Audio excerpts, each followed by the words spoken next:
Basically, what I do is I work with energies and I integrate the different type of energies that we have in ourselves and in the environment, and I work on healing them, be an instrument of healing. Really, that's what I do, is to be the best that I can be as an instrument of healing of those energies.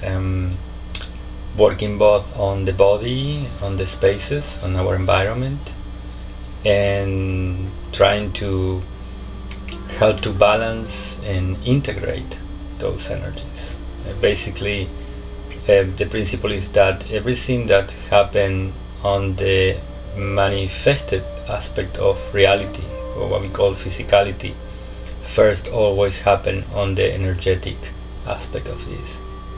So if we work on the energetic aspect, then we are going to have the manifestation on the physical aspect, and that works both for healing, means to help a person or an environment or an animal. I work with animals to become in balance, to become complete. Really, the word healing, the origin of the word healing I think it's a very old Anglo-Saxon word. I mean, health. That means to be whole, to be complete. Mm-hmm. So the way that I work is, even though I may be working on a person, I am working also in as many aspects as possible related to whatever situation that person has. Even what means to help the person to go further in whatever is their path, whatever is what they are here for, what is the purpose of their life. I think it's important that we work on the physical aspects of what affects this planet, what contaminates this planet. But really, the strongest contaminant of this planet is not really the physicality of the chemistry of certain elements, which of course are influencing and affecting the climate and all of that, but it's something that is of a bigger scale, which actually is the origin of everything else, and is our thoughts. It's the energy that we put outside. And when that energy is full of anger and fear, when it's manipulated in a very selfish way at the same time, that is what creates really the problem that we have in this planet.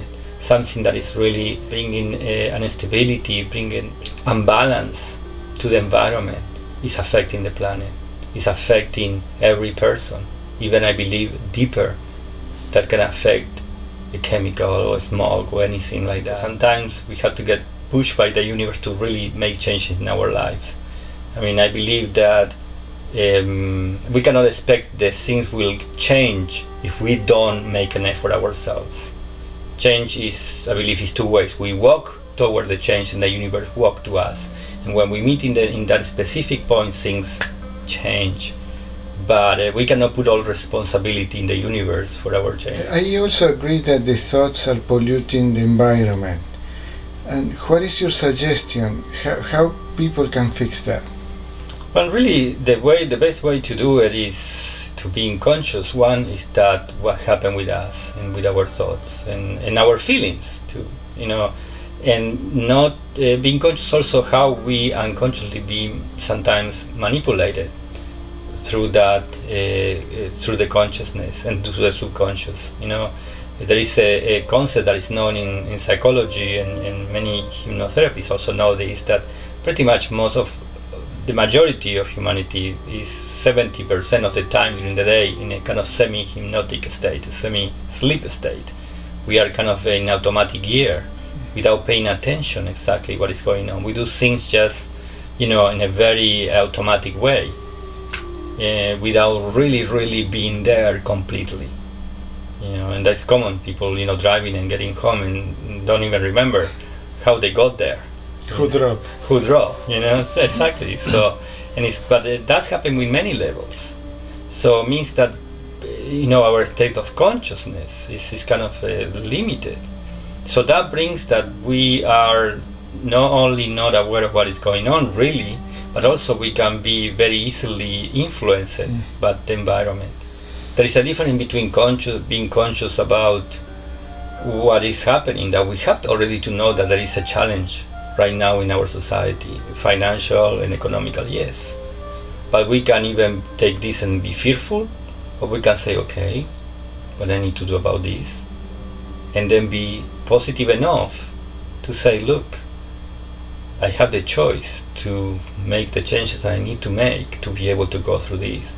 Or I can sit down, feeling self-pity, and be paralyzed by fear. But it's a choice. Mm-hmm. But sometimes that choice can be somehow affected, impaired by subconscious programming. When we hook into the wrong energy, if we hook with the wrong people, or we keep watching certain things, or we keep hooking with information that is always negative or depressing, that will be much difficult for us to be able to come out from that state of fear.